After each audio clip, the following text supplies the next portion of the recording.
Have you ever noticed that the more you defend yourself, the weaker you appear? Think about it. The moment you rush to explain, justify, or protect your reputation, something strange happens. Instead of looking strong, you suddenly look guilty, uncertain, and exposed. It's almost as if your own words become weapons against you. And here's the paradox.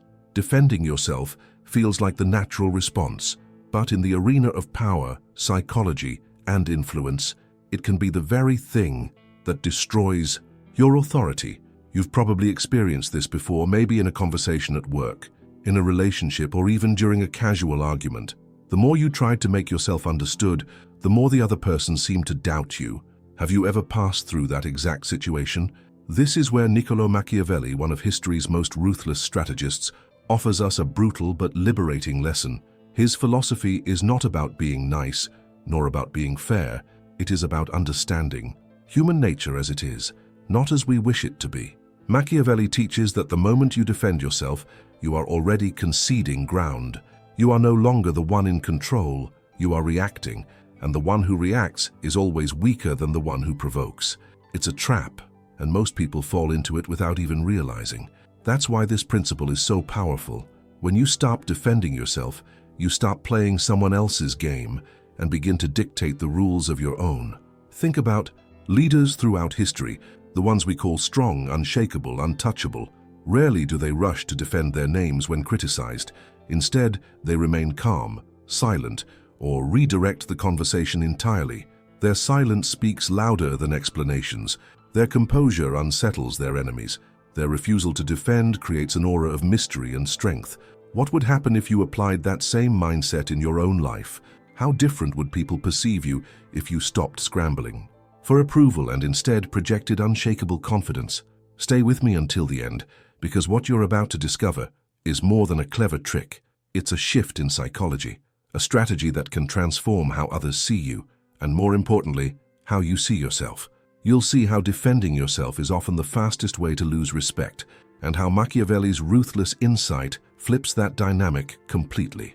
Imagine no longer being the person who feels pressured to explain, but instead, the one who controls the narrative without saying a word. The truth is, this lesson is not just about power in politics or leadership, it's about everyday life. From conversations with friends to negotiations at work, from online debates to personal conflicts, the principle remains the same. Defending yourself weakens you, while mastering silence and redirection places you in command. It may sound simple, but once you understand the psychology behind it, you'll never see conflict or criticism the same way again. And what comes next will show you exactly why Machiavelli believed this principle was the key to flipping power instantly. Maybe you've already felt this in your own life. The strange moment when defending yourself only made things worse, when your words seemed to shrink you instead of protecting you. Have you ever been there? I'd love to hear your story.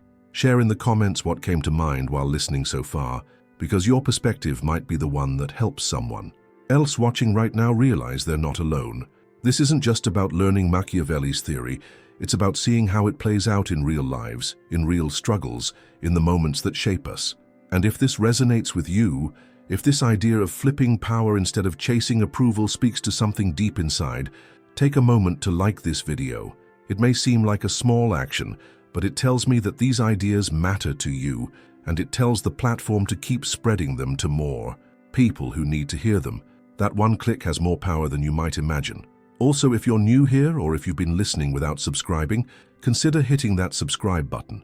This channel exists to explore timeless psychology, philosophy, and strategies of power that can truly transform the way you live and lead. Your subscription is what allows me to keep creating, to go deeper, and to bring more of these insights to you and to a growing community of people who are hungry for wisdom that cuts through the noise of everyday life. Your presence here is what keeps this space alive. So let me ask again, have you ever noticed that defending yourself makes you feel weaker? Sit with that thought for a moment, share it if it resonates, and stay with me because what comes next will reveal why Machiavelli insisted that refusing to defend yourself is not weakness, it is the ultimate form of strength. Machiavelli was not a philosopher who lived in the clouds of abstract theory. He was a man of the Renaissance, a time when power was raw, dangerous, and often decided by daggers and conspiracies rather than laws and debates. Born in Florence in 1469, he witnessed firsthand the shifting alliances, betrayals, and brutal decisions that shaped kingdoms. He wasn't writing from an ivory tower. He was in the very trenches of politics, watching rulers rise and fall, seeing how a single wrong move could cost not only a throne, but also a life. That experience gave his words a weight that pure speculation could never carry. His insights were not polite observations, they were survival strategies. What made Machiavelli different was his refusal to sugarcoat reality. While others spoke of morality and virtue, he exposed the truth hidden behind appearances. He believed that human beings are driven less by noble ideals and more by fear, ambition, and desire. This may sound harsh, but it explained why so many leaders failed when they tried to govern with illusions. Machiavelli tore down the mask and revealed the hidden mechanics of influence. His work, The Prince, shocked Europe because it didn't offer comforting advice. It offered revelations about how power truly works behind the curtains. For centuries, he has been both condemned and admired. Some call him ruthless, even evil, while others see him as a realist who dared to confront human nature without denial. But whether feared or respected, no one can deny the impact of his words. They continue to echo because they touch something universal: the struggle for control, the desire for respect, the delicate balance between authority and vulnerability. It's the same struggle that plays out in our modern world, in boardrooms, in politics, in relationships, and even in the quiet conflicts we face with ourselves. Now, I want to go even deeper into this subject, because when Machiavelli warns us against defending ourselves, he isn't just giving tactical advice. He's speaking from a vision of human behavior that is as relevant today as it was in the courts of Renaissance Italy. Understanding who he was helps us grasp why his teachings still feel uncomfortably true. And if you pause for a moment, you might even notice how his observations reflect parts of your own journey. The times you tried to defend your image, the moments you revealed weakness when you thought you were protecting yourself. These are not just stories from history. They are mirrors of our own decisions and the transformation we seek.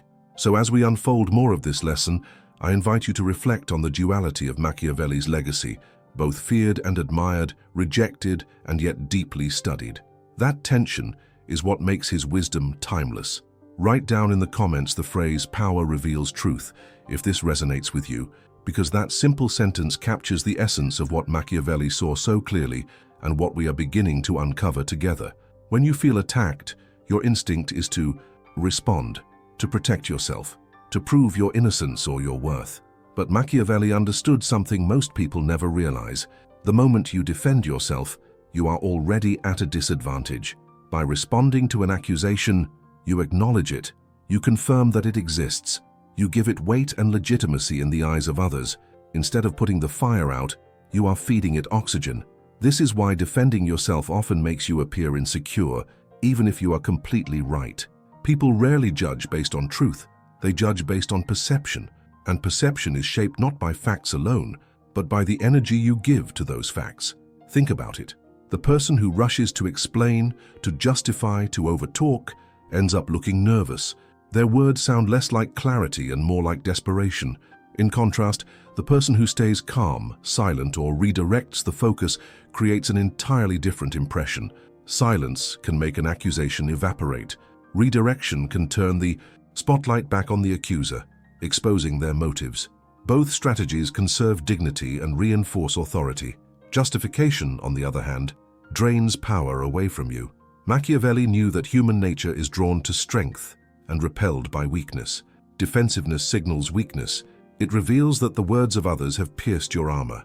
And once people sense that vulnerability, they are more likely to doubt you, to question you, to push harder against you. This is why so many leaders, from Renaissance princes to modern executives, refuse to explain themselves when criticized. Their silence is not ignorance, it is strategy. It creates mystery, and mystery creates respect. Now, imagine applying this principle in your own life. In an argument with a colleague, instead of rushing to defend yourself, you let their words hang in the air. In a relationship, instead of explaining every detail, you hold your ground with calm confidence. In both cases, you project strength, not weakness. You stop playing the game on someone else's terms and begin dictating the rules. That is the hidden power in not defending yourself.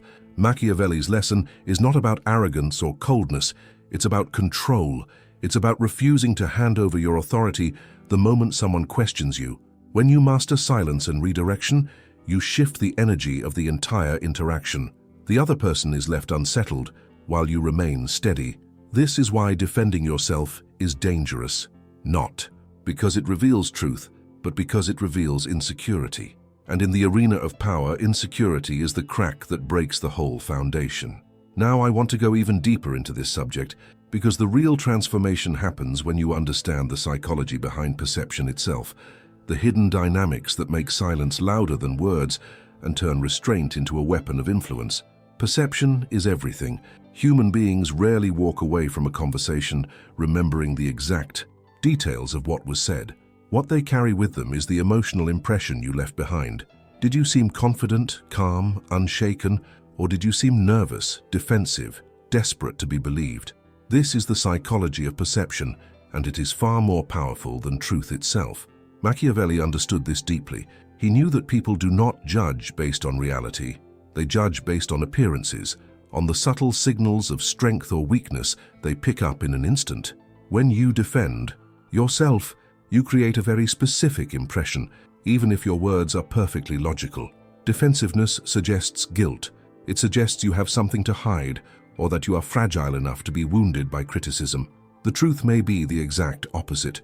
You may be entirely innocent, but the impression is what matters, and once the seed of doubt is planted, it grows faster than any fact you can provide. This is why politicians, leaders, and public figures so often refuse to respond to accusations. They know that silence or composure creates more uncertainty in their critics than any explanation could. Contrast that with calm confidence. Imagine someone accused of a mistake who does not flinch, who does not scramble to justify themselves, but instead meets the moment with steady eyes and few words. That image lingers in the mind. The audience may not know for certain whether the person is guilty or innocent, but they walk away thinking they looked strong, they didn't seem shaken. And in matters of influence, that impression is far more valuable than any defense. The psychology of perception is what shapes reputations, relationships, and authority. People are not logical machines. They are emotional beings, guided by instincts, biases, and subconscious signals. They are influenced less by what you prove and more by how you make them feel. If your energy radiates weakness, they will sense it instantly. If your presence radiates confidence, they will follow you, even if they don't fully understand why. This is why Machiavelli's advice cuts so deep. He was not teaching lies, he was teaching control over appearances. He understood that reality is often hidden, but perception is always visible, and when perception is managed well, it becomes more powerful than truth itself. Now I want to go even deeper into this subject, because the real secret lies in how history has shown us countless examples of leaders, thinkers, and even ordinary people who mastered this principle, using the psychology of perception as a weapon of authority and survival. History gives us powerful reminders of how silence can shape perception more than any defense ever could. One striking example is found in the life of Abraham Lincoln. During his presidency, he faced relentless criticism from rivals and newspapers that mocked him, called him incompetent, and spread rumors designed to weaken his image. Yet Lincoln rarely responded directly to these attacks. Instead of wasting energy justifying himself, he stayed focused on his mission. His silence was not passivity, it was strategy.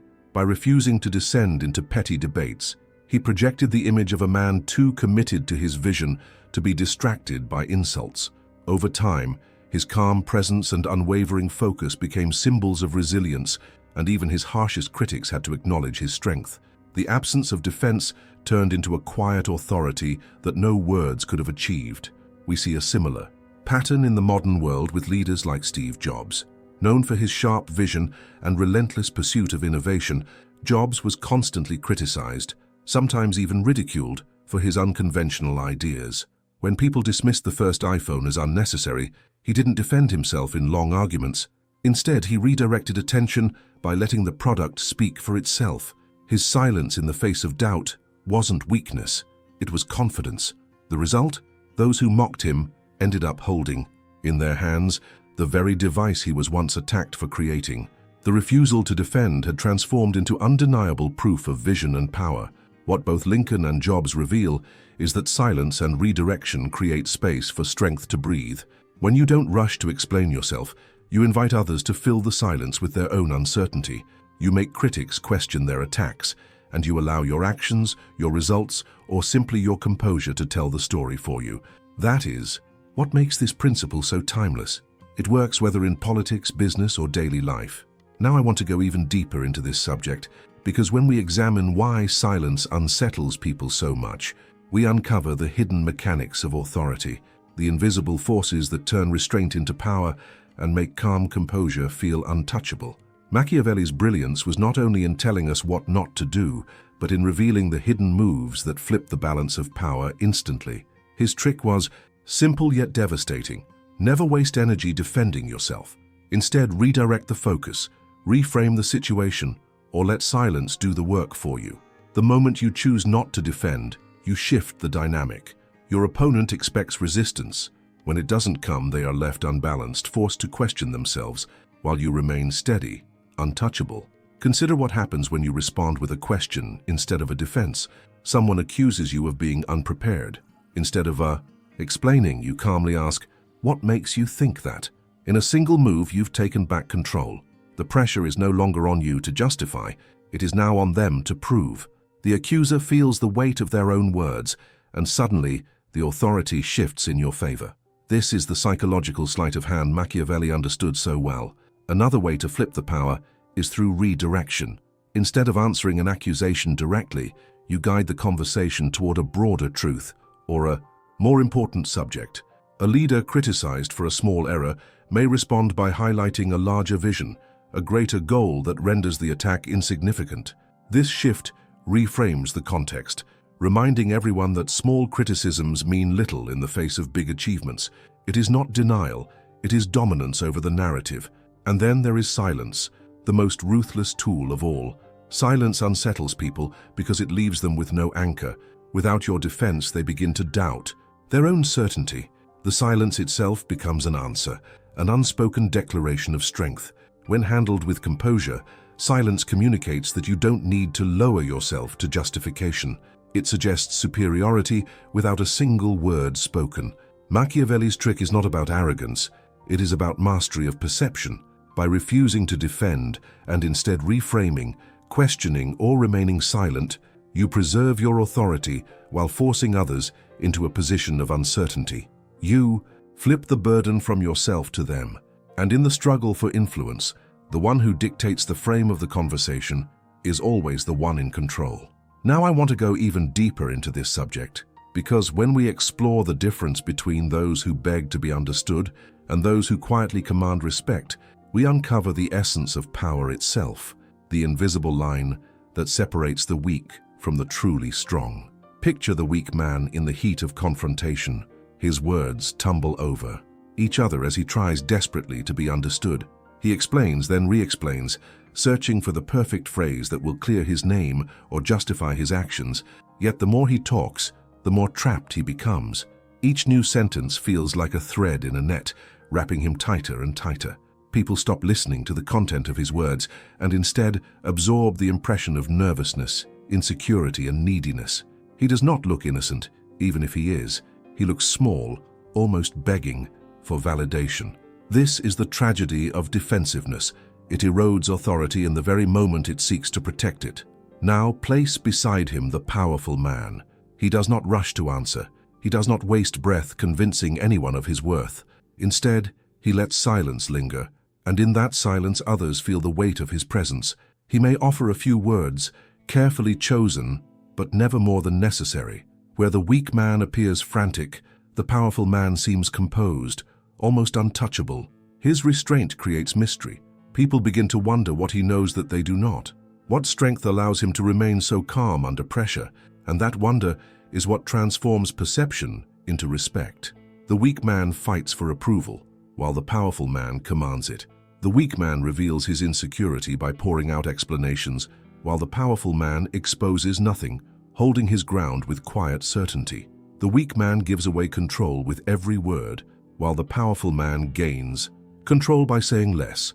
This stark contrast is not about intelligence or morality. It is about the discipline to master one's own responses. This is why Machiavelli insisted that defending yourself is dangerous. The moment you act like the weak man, scrambling for understanding, you lose the aura of authority. But the moment you act like the powerful man, choosing silence or redirection, you create the impression of strength that no amount of words can match. Perception is not built on truth alone. It is built on presence, and presence belongs to those who remain unshaken. Now I want to go even deeper into this subject because the real challenge is not in recognizing the difference between weakness and power, but in learning how to embody that power in everyday life, how to apply these lessons not just in theory, but in the practical struggles we face. So, how do you take this principle out of the pages of Machiavelli and actually use it in your own life? It begins with awareness. The next time you feel that urge to jump in and defend yourself, pause for just a second. Notice the rush of emotion, the impulse to explain, to prove, to make the other person see your side. That is the very moment of danger, the trap Machiavelli warned about. If you catch it, you give yourself the power to choose a different response. In a workplace setting, imagine being accused of not preparing enough for a meeting. The weak move would be to launch into a long justification, pointing out how busy you've been or how much effort you actually put in. The stronger move, redirect. You might calmly say, let's look at the results together, and bring the focus back to outcomes instead of explanations. Suddenly, the spotlight shifts from your supposed weakness to the tangible value you bring. You've avoided the trap and taken control of the frame. In relationships, the same principle applies. If a friend or partner criticizes you unfairly, the instinct might be to defend yourself, endlessly, replaying every detail to prove your side. But this rarely convinces anyone. It often just fuels the conflict. Instead, let silence or a simple acknowledgement carry the weight. Respond with composure, not desperation. By refusing to fight for validation, you create space for respect, and often the critic begins to reconsider their position without you saying another word. Social interactions work the same way. When someone gossips, teases, or throws shade in front of others, watch how powerful it feels to stay still, to smile lightly, or to redirect the conversation. Defending yourself in those moments usually entertains the crowd and strengthens the attacker, but holding your ground quietly makes you unpredictable, and unpredictability is intimidating. People sense there is more to you than meets the eye, and that impression lasts longer than any argument could. These small but deliberate choices, pausing before reacting, redirecting attention, embracing silence, train you to project quiet authority in daily life. They shift you from the reactive role of defending to the active role of controlling perception. And as you repeat this practice, it becomes part of your presence, your mental strength, your identity. Now I want to go even deeper into this subject because the true transformation comes when you connect these everyday strategies with the deeper discipline of self-mastery, the inner work that allows you to remain calm, composed, and in command, no matter the situation. Mastering the art of not defending yourself is not something that happens overnight. It demands a kind of inner strength that only comes from discipline, self-control, and emotional intelligence. Machiavelli's principle may sound simple in theory, just stay silent or redirect, but in practice it touches the very core of our human instincts. We are wired to defend, to fight for recognition, to prove ourselves when challenged. Resisting that impulse requires more than clever tactics. It requires mastery over the self. This is where discipline enters. Discipline is the ability to pause when every nerve in your body wants to react. It is the choice to hold back words, even when your ego screams for release. That pause is not weakness. It is the mark of someone who has gained control over their impulses, someone who refuses to let others dictate their behavior. Self-mastery turns silence into an active decision rather than a forced retreat. It becomes a demonstration of strength, not surrender. Emotional intelligence is just as critical. It means reading the room, sensing the emotions of others, and understanding how your responses will be perceived. A person with high emotional intelligence knows that sometimes silence communicates dignity, while over-explaining communicates insecurity. They know that timing, tone, and restraint carry more weight than a flood of justifications. Emotional intelligence transforms Machiavelli's ruthless trick into a skill that can be applied gracefully without arrogance. This practice is not about proving superiority over others. It is about cultivating a presence that speaks for itself. When you are truly in control of your emotions, you don't need to announce it. People feel it. Your calmness under pressure, your refusal to be baited, your ability to stand firm without lashing out. All of this creates an aura of authority that cannot be faked. The powerful man we described earlier is not strong because he dominates others with words, but because he dominates himself first. And here lies the deeper truth. The ability to stay silent in the face of attack is less about the external world and more about the inner one. It is about conquering the fear of being misunderstood, the anxiety of not being liked, the craving for constant validation. Once you free yourself from those chains, the need to defend disappears naturally. Silence becomes effortless, and with it, real power emerges.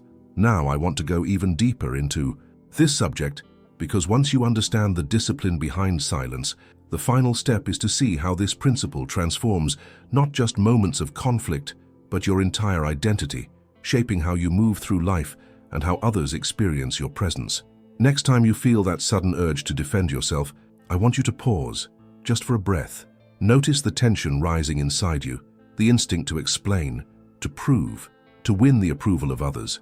That is the very moment Machiavelli was warning about. Instead of falling into the trap, choose a different path. Stay calm. Let silence carry the weight, or redirect the conversation so that you remain in control. In that small but decisive choice, you flip the power. You shift from being the hunted to being the hunter, from the one reacting to the one dictating the terms. That is how leaders are made, not by defending every criticism, but by mastering themselves and controlling the frame. The truth is, this principle is not only about strategy, it is about transformation. It is about stepping into a new mental state where your worth is not up for debate, where your authority does not depend on convincing others, but on embodying calm strength. When you practice this, you start to notice subtle changes. People begin to treat you differently. They lean in, they listen more carefully, they hesitate before crossing you, not because you raised your voice, but because you didn't need to. That's the paradox of real power. The less you fight for it, the more it surrounds you. Imagine applying this tomorrow in a meeting, in a disagreement, in a moment where you would normally rush to explain. Instead of defending, you pause. Instead of over-talking, you choose silence or redirection. And you watch as the balance shifts, as others sense something in you they can't quite name. That presence, that composure, is what sets apart those who are ordinary from those who lead. So here's the challenge. The next time someone questions you, resist the instinct to defend. Remember Machiavelli's ruthless trick: pause, stay calm, flip the power. That is the discipline of true leadership, the art of turning conflict into command, and it is a path open to anyone willing to walk it. Do you agree with Machiavelli? Or do you think defending yourself is sometimes necessary? Share your thoughts in the comments. I'd love to hear your perspective. And if you want more timeless strategies for power and psychology, make sure to subscribe so you don't miss the next lesson. If you've stayed with me all the way to this point, it probably means this message spoke to you on a deeper level. That's exactly why I'd love for you to join this community. Subscribe so you don't miss the next lesson, because every video here is built to give you tools that shift perspective and strengthen the way you move through life. And if this content truly connected with you, let me know in the comments by writing, "This message was for me." It's a simple way for me to see who's walking this path until the end. A like on this video also makes a difference. It shows that this kind of conversation matters, and it helps keep this space alive for more people who are searching for the same kind of insight. And before you go, don't stop here. There's another video right next to this one that expands on these ideas and takes the journey even further. Click on it and continue with me over there. We're just getting started.